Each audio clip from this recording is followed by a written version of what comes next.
Gini bang, kawan abang suruh datang ke penjara bang, bertamu biar aku bisa berbicara bagaimana jalan keluarnya bang. Itu maksudku bang. Abang nggak bisa, tapi kawan abang suruh ke penjara. Nanti kawan abang itu yang menyampaikan sama abang. Kayak gitu maksudku bang. Terima kasih bang. Bang, aku minta nomor WA Bu Nis bang. Aku perlu kali aku bang, karena aku pun kan udah dalam proses persidangan bang. Aku mau minta nomornya aja dari abang. Tolong ya bang, ya kirimkan ke sini nomor Ibu Lis ya bang. Makasih bang. Karena kan hemat yang semalam yang abang kasih itu terhapusku bang. Karena kan malam bang di penjara bang. Nomor-nomor itu kan habis telepon harus langsung dihapus. Jadi ya itu ya. Jadi dia ngubur-ngubur. Memang kita tawarkan, ya kita menawarkan, tapi tanpa kerja sama-sama dari dia, kita nggak bisa apa-apa ya. Juga saya nggak bisa tolong karena tidak mau klarifikasi, ya jangan. Nanti difitnah lagi, kita sudah capek jawabnya. Kalau saya sih gini aja, kalau sama orang lainnya ya biar sama orang lain aja, nggak apa-apa. Kita nggak bantu dia, nggak miskin juga kan. Iya, Kita makanya miskin nggak membuat kita sedih, nggak membuat kita apa kan, ya biarin aja. Kita sih membantu anak Batak karena solidaritas aja, ya kan? Banyak yang orang lain yang perlu kita bantu juga kok, enggak? Nah, itu aja. Jadi dibikin gampang aja. Kalau nggak mau ditelepon, ya nggak usah ditolong gitu aja. Dia bilangnya pengen ditolong, jangan-jangan jebakan juga. Kalau saya sih mikirnya jangan-jangan dijebak juga kita nih. Kalau saya sih gitu ya. Jadi sebut untuk anak Batak itu besok tidak bisa dihubungi, tutup buku, udah anak Batak telepon, lu uruslah sendiri, itu aja. Harus tega.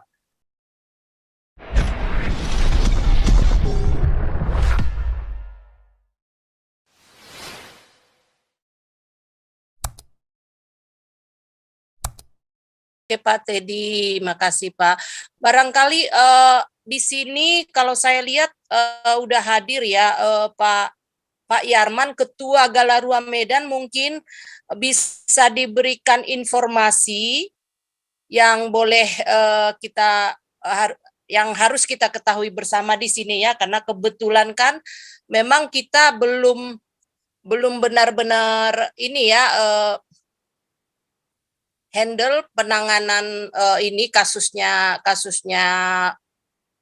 anak Batak ya. Nah, tapi sebelum kita memberikan bantuan apapun itu yang ke anak Batak, kita sebenarnya sudah mengutus Ketua Galarua Medan yaitu Pak Yarman. Barangkali Pak Yarman bisa bersuara untuk memberikan informasi seperti apa kunjungannya kemarin itu yang ke penjara Pak Yarman.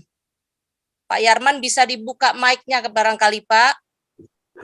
Pak Yarman dengan nama Galarua Medan. Sebentar, Bu Lis. Shalom, Bu Lis. Ya. Shalom, Pak. Ya, ini saya kan punya rekamannya nih. Punya rekaman yang si anak Batak itu nelponin saya bolak-balik itu.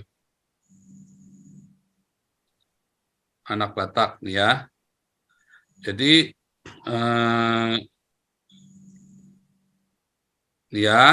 saya tunjukkan aja nih. Atau gimana ya? Saya screenshot dulu semuanya, lalu saya tampilkan begitu ya. siap. Tapi ini ada rekamannya dulu, ada beberapa, dia ada kiriman rekaman. Contohnya ini ya, kedengeran nggak nih? Salam. Mana nih? Oh, hilang. Salam bang, maksudku kan gini bang. Awak kan di penjara bang. Kalau memang abang mau membantu bang, abang suruh aja datang bertamu ke penjara bang, biar situ kasih kuasa bang. Kayak gitu maksudku bang. Kedengaran nggak tuh? Kedengaran? Jelas ya? Kedengaran Pak, jelas Pak. Jelas Pak. Gini bang, kawan abang suruh datang ke penjara bang, bertamu biar aku bisa berbicara bagaimana jalan keluarnya bang. Itu maksudku bang. Abang nggak bisa, tapi kawan abang suruh ke penjara. Nanti kawan abang itu yang menyampaikan sama abang. Kayak gitu maksudku bang. Terima kasih bang. Oke. Ya. Bang, aku minta nomor WA Bu Nis bang. Aku perlu kali aku bang, karena aku pun kan udah dalam proses persidangan bang. Aku mau minta nomornya aja dari abang. Tolong ya bang, ya kirimkan ke sini nomor ibu Lis ya bang. Makasih bang. Karena kan emang yang semalam yang abang kasih itu terhapusku bang. Karena kan malam bang di penjara bang, nomor-nomor itu kan habis telepon harus langsung dihapus. Jadi Ya, itu ya. Jadi dia ngubur-ngubur. Memang kita tawarkan, ya, kita menawarkan. Tapi tanpa kerja sama-sama dari dia, kita nggak bisa apa-apa ya. Makanya tadi Pak Yarman yang dari Ketua DPD Galarua Medan sudah datang ke sana, ya, sudah datang ke Provinsi Mamora. Tapi masalahnya istrinya nggak bisa kerjasama. Nah, kita cuma mau nanya nomor rekeningnya, nggak kasih ya, susah. Bagaimana kita mau tolong? Uangnya ada ya, uangnya tetap ada, nanti kita tetap laporkan jumlahnya. Ya, tetap ada, cuman kita stop dulu, jangan lanjutkan dulu. Nanti baru setelah jelas, baru nanti kita lanjutkan lagi. Yang untuk Agustan sudah terkumpul, nanti kita kasihkan besok ya, besok atau lusa ya. Kita kasihkan untuk Agustan. Gitu ya. Kalau untuk anak Batak sudah berapa ya Bu Linda ya? Belum dibuka Pak Pol, belum dibuka, belum saya cek, mungkin besok pagi saya cek Pak. Kira-kira aja nanti ya, kira-kira berapa nanti kita laporkan. Jadi ini untuk anak Batak sudah terkumpul sekian. Nah, kalau yang untuk HKBP itu nanti dikirimkan aja, karena kan ternyata mereka memang takut, nggak berani kan, nggak berani bikin ibadah di depan kedutaan. Jadi kita uang yang terkumpul cuma berapa tuh, 2 juta lebih itu kirimkan aja langsung, gitu kan? Ya, Yang buat betul, HKBP. Nah, kalau yang anak Batak ini nanti kumpulnya berapa? Kalau kita stop ya, nanti mengundang fitnah. Soalnya begini-begini ini mengundang fitnah, ya. Nah, kita nggak mau kumpul-kumpulin. Kalau misalnya orangnya ternyata nggak bisa kompromi, nggak bisa kerjasama, malah jangan-jangan jebakan juga buat kita kan. Nah, kita cepat sudahin, beres-beres, kita kirim aja. Karena kayak untuk Agustan hari Selasa kita berapa totalnya semua hari Selasa itu besok. Nah, terus kita kunci, kita udah nggak kumpulin lagi buat Agustan, ya kan? Nah, langsung yang mulai hari Rabunya kita kirimkan ke Agustan. Ya, hari Selasa malam atau hari Rabu, Selasa malam kita live-nya malam ya. Jadi Rabu paginya kita kasihkan Agustan. Gitu. Nah, tapi datang ya, kita kasih tahu dia mau nggak terima. Kalau nggak mau ya nanti buat Galarua. Kan kita sudah ngulang. Kalau Agustan menolak, berarti uang itu kita kasihkan untuk operasional Galarua. Sudah terkumpul 20 jutaan kurang lebih ya, 18 juta lebih kemarin ya. Nah, sudah terkumpul. Ya, Nah, pokoknya terkumpul berapapun itu yang punya Agustan, punya anak Batak, udah kita tutup. Yang punya anak Batak kita nggak bisa bantu karena dia sendiri yang tidak mau membantu dirinya sendiri. Ya, jadi kita nggak bisa bantu kalau dia sendiri nggak mau bantu. Nanti Pak Yarman nanti yang kasih ini ya, kasih runutannya ya. Jadi kita harus tegas, kalau enggak nanti kita dipermainkan, terus kita dijebak orang, difitnah sana, fitnah sini, kita capek ngurusin klarifikasi. Itulah sebabnya saya nggak mau tolong Saifuddin dulu sebelum dia datang baik-baik, sama si KC juga saya nggak bisa tolong karena tidak mau klarifikasi, ya jangan. Nanti difitnah lagi, kita sudah capek jawabnya, gitu ya. Iya, ya Nah, Pak kita Paul. nggak mau. Pak Paul, Ya lanjut. saya tambahkan sedikit ya Pak ya, khusus HKBP, saya sendiri telepon langsung ke Pak Palti, Pak Santiamer telepon ke pendetanya. Jadi kita sama-sama bagi tugas waktu itu. Saya telepon Pak Palti, malah Pak Palti bilang kan ini permintaan kita untuk bersama-sama mengadakan ibadah di depan kedutaan. Nah, oleh Pak Palti bilang kalau memang ingin membantu, ingin melakukan aksi damai, jangan libatkan, sebaiknya kalian saja sendiri, nggak usah melibatkan jemaat gitu. Nah, kita mau ibadah di sana, nggak mungkin kita saja kan, yang mimpin ibadah siapa kan gitu. Kan ada baiknya kita kan menginginkannya kerjasama antara Galarua dengan HKBP Cilegon gitu loh. Itu maksudnya kita kan dari awal. Tapi ternyata mereka dengan mungkin ya kita nggak tahu lah ya pertimbangannya apa, menolak untuk bersama-sama beribadah dengan kita di depan kedutaan, Pak. Itu. Nah, Pak Santiamer pun telepon langsung dengan pendetanya. Nah, jawabannya juga hampir-hampir mirip lah. Ya, di sini kan semua karyawan jemaatnya itu pada umumnya karyawan, apalagi kalau dibuat hari biasa itu sangat nggak mungkin ya. Gitu nah, antara lain gitu loh. Pak. Jadi mungkin nanti bisa memberikan informasi juga mengenai itu ya. Untuk khusus AKBP. Ya, jadi bukan dari kitanya yang tidak mengadakan acara ya, mengadakan ibadah itu ya, bukan, tapi ini penolakan dari pihak HKBP-nya. Karena kan dari awal kan kita tujuannya untuk melakukan ibadah, bentuk aksi damai kita adalah ibadah di depan kedutaan besar gitu loh. Tapi ternyata mereka menganggap itu ya janganlah dilibatkan jemaatnya gitu loh. Itu loh Pak Paul, itu informasi kalau dari saya. Kalau tentang HKBP Cilegon ya Pak ya. Ya, Thank you, Pak. kita tidak bisa bantu orang kalau orang itu tidak mau menolong dirinya sendiri juga. Kita nggak mau. Kita juga nggak mau sok belagu. Orang yang nggak butuh bantuan kita, terus kita mau sok-sokan brosol begitu kan. Nah, jadi kita nggak bisa bantu HKBP kalau dia sendiri nggak mau ikut terlibat dengan kita bersama-sama untuk ibadah depannya kedutaan. Satu, Betul. kita juga tidak punya masa untuk seperti kita ada masa galarua, tapi nanti lucu kan itu kan ibadahnya HKBP, ya kan? Balik lagi ntar kayak si Ade Armando, lu rese amat, orang yang ditindas saja diem aja, lu kok yang jadi lu yang rese, kan begitu kan? Kita nggak mau digituin ya. Kalau dia nggak mau dibantu ya nggak apa-apa, kita bantu yang lain, gitu loh, nggak masalah. Jadi kalau orang takut, kita mau bantu dia ketakutan, kita bantu orang ketakutan tuh bahaya loh. Bantu orang kayak orang berenang tenggelam kan ketakutan tuh. Ya apa kita pukul dulu biar dia pingsan baru kita seret, ya kan? Atau dia sudah tenggelam, udah lemes baru kita tolong. Kalau dia lagi masih menggelepar-gelepar kita tolong, bisa mati bareng kita di dalam situ. Kan begitu kan? Nah, ya ini biar Galarua Medan dulu cerita dulu deh. Saya sambil pantau ya. Oke, shalom semua. Selamat malam Pak. Selamat malam Ibu. Shalom. Ya, Ya, Shalom, malam, Pak. shalom. Salam Pak Yarman, silakan Pak.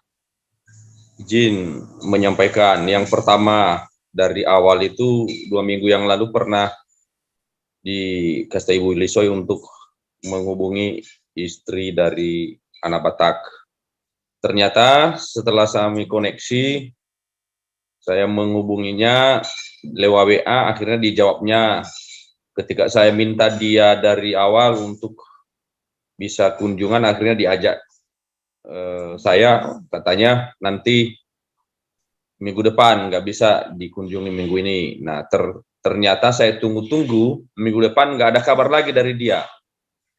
Nah, kemudian beberapa minggu yang lalu, Ibu Lisoy menyampaikan kepada saya bahwa anak Batak menghubungi langsung ke Eropa, ke Pastor Paul. Nah, ternyata seperti isi rekaman tadi untuk minta tolong. Akhirnya Ibu Lisoy mengatakan, ya coba datangi dan usahakan untuk langsung bisa berjumpa ke anak Batak. Akhirnya saya datang minggu lalu, dan saya langsung jumpa, saya masuk ke dalam, dan akhirnya saya perkenalkan diri dan langsung ngobrol. Nah, ketika ngobrol memang keadaan dia memang dalam keadaan sehat dan baik, dan dalam kondisi memang nggak ada sakit, cuman dia berkeluh kesah kepada saya di sana bahwa saat ini masalah perkaranya itu adalah dia sedang sidang, sudah proses sidang, dan saya tanya bagaimana dengan proses pengacara, karena dari awal, minta maaf saya bilang, dari awal juga kita mau tangani kasus Bapak Rudi ini, tapi waktu itu kita dihalangi karena ada yang sudah masuk duluan, yaitu dari Mosi, sehingga kita nggak bisa masuk lagi. Nah, oleh karena itu saya mau tanya, bagaimana dengan Mosi? Lalu dia bilang, iya, saya juga bingung sampai sekarang. Mereka hanya datang aja kemarin di sini untuk minta kuasa aja, itu aja. Terus emang mereka nggak bantu kamu dalam hal kebutuhan kamu yang seperti yang kamu ceritakan kepada Pastor Paul? Enggak katanya, hanya saja pernah dikasihlah saya 100.000, itu dari Mosi katanya. Lalu bagaimana sekarang mereka yang masih memegang kuasa? Iya katanya. Nah, ternyata kuasa hukumnya itu masih dikendalikan dan dipegang oleh Mosi. Yang mana Mosi itu kan, saya cerita juga, waduh, kalau Mosi, maaf ya, jujur aja, kalau tadi kamu nggak minta tolong, saya juga nggak mau ke sini kalau masih dipegang oleh Mosi, karena Mosi hari itu kami jumpa di Polda, gara-gara kita bantu kasus mereka, kita dukung kasus mereka, proses laporan mereka tentang penistaan agama oleh si Julius, malahan kita mau digugat. Jadi, waduh, saya juga ini nih, hati-hati juga. Saya ke sini bukan karena memang kami juga ini, karena kamu telepon kan, iya Pak, aku memang butuh sekali di sini, kebutuhan saya. Nah, ya itulah aku bilang sama dia. Makanya kami selama ini bukan berarti tidak mau nolong, tapi kami terhambat dengan gerakan kawan-kawan yang lain yang sudah duluan menangani Anda, saya bilang. Jadi terus kemudian dia bilang, oh gitu ya, iya aku bilang. Jadi baru dia tahu bahwa ternyata Mosi pun juga itu ketika kita mau menolong membantu itu agak menjadi penghalang. Oh gitu ya. Oh iya. Jadi gimana kasusmu? Oh ternyata kasusnya sekarang sudah sidang online, sidang pertama. Dia di penjara, di rutan, dan hakimnya di pengadilan. Oh terus siapa? Apakah ada pengacara? Ada satu orang katanya pengacara dari Mosi yang di sana saya lihat di Zoom itu, katanya di TV itu katanya. Oh gitu ya, di layar ininya, di layar LCD-nya. Oh ada, itu aja ya, itu aja. Terus gimana pandangan ke depan? Iya, kalaupun Mosi ini gak jelas, mereka ini pun saya juga bingung. Kalau hanya cuma gitu-gitu aja, sama ajanya itu katanya. Ya saya pun juga ya bisa aja pun ini nanti saya mau lihat dulu mereka ini mau cabut ini kuasanya, kata dia. Gitu ya. Iya. Oh, terus kedua, saya tanya, saya bilang sama dia, kemarin juga kita mau kunjungan ke sini dan saya berhubungan dan kontak dengan istri Pak Rudi, saya bilang. Cuman istri Bapak kenapa kayak gitu? Setelah saya WA, bahkan ibu saya pun kurang berespon sama kita. Saya pun udah janjian kemarin nggak jadi datang, sampai sekarang tunggu nggak ada kabar.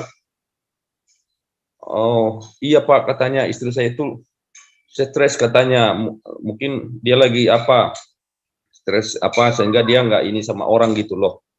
Ya, tapi kan harusnya sama kita kan sudah nelpon gitu, kita kan juga bermaksud baik, nggak pernah selama ini kita nggak bermaksud jahat kan juga kan, apalagi kita sampaikan sama dia, apa jangan-jangan dia ini dikendalikan oleh orang lain, saya bilang, kalau kayak gitu sama kita. Aku bilang begitu sama dia. Oh enggak sih Pak, oh yang benar aja, coba dulu nanti selidiki dulu. Kenapa dia justru kita mau kepengen ini mendekati karena permintaan Bapak untuk membantu, tapi malahan begitu kondisinya. Oh iya Pak, nanti saya bilang sama dia, oke. Nah, ternyata saya tanya lagi, apa kira-kira kebutuhanmu yang paling ini? Iya, aku minta tolong di sini. Di sini tuh yang pertama dulu, kalau saya nggak bisa kerja, saya juga stres juga, saya memikirkan istri dan anak saya. Kenapa? Karena dia selama ini kerjaannya itu adalah masang papan bunga. Nah, masang papan bunga ini nggak bisa digantikan oleh orang lain. Nah, termasuk pun istrinya. Sehingga berhentilah pekerjaan itu. Aku tanya sama dia, ya selain itu kan kamu kan YouTube juga kan, selama ini YouTuber. Kan emang nggak dapat. Aduh, itulah apa saya menyesal sekali, katanya. Aku bukan YouTuber, nggak ada apa-apa, aku nggak pernah, nggak seperti si debater aku, si Rudy Johannes, dia ada dapat uang dari YouTubernya. Terus aku bilang lagi, ternyata kalau begitu ya kenapa kemarin terlanjur sampai gitu? Itulah Pak, karena emosi sayanya itu. Karena emosi saya, karena si Julius begini ya aku balaslah, katanya. Nah itulah Makanya saya sekarang, ya saya sadar sekarang lah, gara-gara ini pun aku jadi begini, jadi masuk di dalam ini. Oh gitu ya, ya udah. Jadi apa yang kamu dapatkan? Dia bilang, aku dapat hikmat Tuhan di sini karena sekarang selama saya di sini ya saya juga ibadah di sini katanya. Saya juga disuruh mimpin ibadah di sini. Oh gitu, di penjara. Oh baguslah saya bilang kalau kayak gitu. Itu hikmahnya. Carilah Tuhan sungguh-sungguh. Ya tetap percaya nanti ada jalan keluar apapun yang terjadi saya bilang. Nah terus dia bilang yang berikut, oke apalagi kira-kira yang paling urgent itu apa gitu. Tapi inilah Pak, aku nggak tahan di sini Pak. Jujur aja aku stres ini, makanan di sini katanya. Kenapa makanannya? Waduh, gitulah Pak, makanan penjara ternyata. Maunya kamu gimana? Waduh, saya sih sebenarnya Pak, saya udah tanya-tanya. Kalau di sini tuh, kalau kepengen kita makan sesuatu yang rasanya makanan di sini, ya itu di kantin ada kantin memang di sini. Tapi kalau bulanan dia sekitar 1.700.000-an, wah mahal juga aku bilang. Ya memang juga saat itu kan Kang saya ajak minum di situ kan ya minum jus aja kami 15.000 kan gitu harus itu jus 15.000 mahal juga memang makan. Maka saya bilang sama dia, tapi enggak lah di sini kalau memang itu ini kau beli di sini itu mahal saya bilang. Mendingan dari luar dibawa istri diantar makanannya kan bisa. Itulah Pak katanya. Makanya jujur aja di sini saya memang stres lah gara-gara makanan ini. Oh, jadi gimana ceritanya? Yalah makanya saya telepon, saya mau itu dulu urgent terus. Saya memikirkan juga istri penghidupan keluarga saya ini. Emang yang selama ini nggak ada pernah dapat bantuan dari mana-mana. Dari Mosi, dari siapa lagi itu. Oh ada sih hari itu. Aku nggak tahu siapa yang mau ngirim uang itu, ada 11 juta katanya. Masuk rekening mulai bulan November kemarin katanya. Bulan November ada masuk memang ke rekening. Hanya itu aja yang masuk ke rekening. Tapi itu dari mana? Ya aku nggak tahu entah dari si debater, entah dikirimnya nomor rekening saya kemana. Saya nggak tahu dari mana uang itu katanya. Tapi saya mungkin itu pikiran saya katanya. Itu mungkin itu yang saya dengar katanya. Kata dia. Oh aku bilang juga sama belum tentu juga lah. Entah ada orang lain yang apa samamu yang membantumu mungkin nggak ngasih tahu. Berarti kamu nggak tahu. Dia memang nggak tahu dari mana itu. Intinya dia nggak tahu, hanya dia tebak-tebak aja dari mana bantuan itu. Jadi sekarang kamu emang si debater nggak pernah lagi ini, nggak lagi Pak katanya, nggak pernah komunikasi lagi, nggak bantu lagi, nggak pernah ngirim lagi katanya. Ada pun dia nanya katanya tentang kondisi saya. Katanya si debater itu kata si Ruli Simamora, oh gitu. Jadi hanya awal saja. Oh iya, hanya awal itulah. Oh gitu ceritanya. Oh, jadi gimana? Ya, itulah Pak katanya. Aku ya berserah aja lah sama Tuhan. Kalau udah gini lah berdoalah kita. Nah, oke lah aku bilang. Ya, gini aja. Jadi waktu kejadian ini mulailah sadari dan berdoalah. Gini nanti saya sampaikanlah ini apa keluhanmu ini kepada Galarua di pusat, bagaimana nantilah akan saya tindak lanjuti untuk berikutnya. Nah, dia bilang gini, disampaikan melalui Zoom ya Pak. Janganlah Pak katanya kalau saya harus disampaikan melalui Zoom, dibahas di Zoom. Enggak, aku bilang kita nggak bahas ini, kita hanya mau menyampaikan kira-kira apa, bagaimana cara nanti untuk membantu kamu ini yang sekarang kita pikirkan kan gitu. Ya, saya sampaikan, tapi nantilah tunggulah informasi selanjutnya. Cuma bilanglah sama istrinya, jangan kayak gitu, aku bilang. Kita kepengen mau bantu, kita mau ini, ya kita aja nggak diresponi, kita aja nggak nggak dibalas lagi WA kita, nggak ini. Nah, itu kan nggak betul juga. Sementara kita punya ya kerinduan juga untuk mau membantu Bapak. Saya bilang sama dia. Nah, akhirnya kami keluarlah ya, bilang ya Pak, akulah inilah mau beli sesuatu lah di sini, kasihlah ini ya, kebetulan ada uang yang kirim, aku kasihlah bagi sama dia inilah, aku bilang belilah dulu makananmu nanti ya ini. Jadi senang kali dia, memang senang kali dia di situ. Setelah saya kunjungin, akhirnya dia pun aku bilang gimana bisa kita berfoto. waduh nggak ada kamera. Cuma kan di dalam penjara akhirnya kan saya mintalah orang apa itu dalam pakai handphone orang itu, tolong Pak fotolah kami, aku ini dari yayasan ini, saya diutus ini, saya bilang dari pusat untuk membantu melihat kondisi kawan ini. Jadi nanti saya ini mau kirim dokumennya kepada mereka gitu. Akhirnya difotolah sama orang sipir di situ. Ya itulah kondisinya kemarin yang pernah saya kirim sama Ibu Lusoy, bahwa memang di keadaannya sehat, hanya saja itu yang dibilang tadi agak kurang ini, dia kurang sejahtera pikirannya dan agak ya memang enggak ini juga. Saya bilang tadi ya, yang bilang bahwa saya ini aduh saya susah kali Pak, saya makanan di sini, itulah yang mengeluhnya, nggak tahan dia. Mungkin karena dia selama ini dia sering makan makanan yang enak di luar, pas di situ makanannya tempe tahu ya kan gitu. Ya. Mungkin begitu kira-kira. Masalahnya kalau istrinya si anak Batak itu kalau ditelepon orang lain di WhatsApp dijawab. Jadi kalau saya sih gini aja, kalau sama orang lainnya ya biar sama orang lain aja, nggak apa-apa. Kita nggak bantu dia, nggak miskin juga kan? Iya, makanya miskin nggak membuat kita sedih, nggak membuat kita apa kan? Ya biarin aja. Kita sih membantu anak Batak karena solidaritas aja, ya kan? Banyak yang orang lain yang perlu kita bantu juga kok, enggak? Nah, itu aja. Jadi dibikin gampang aja. Kalau nggak mau ditelepon, ya nggak usah ditolong gitu aja, ya kan? Suruh cari duit sendiri, gitu aja kan? Kita kan hanya solidaritas saja. Apakah saya diuntungkan? Enggak. Apakah Ibu Lis diuntungkan? Enggak juga. Ya kan? Apakah Bu Dinda diuntungkan? Enggak juga kan?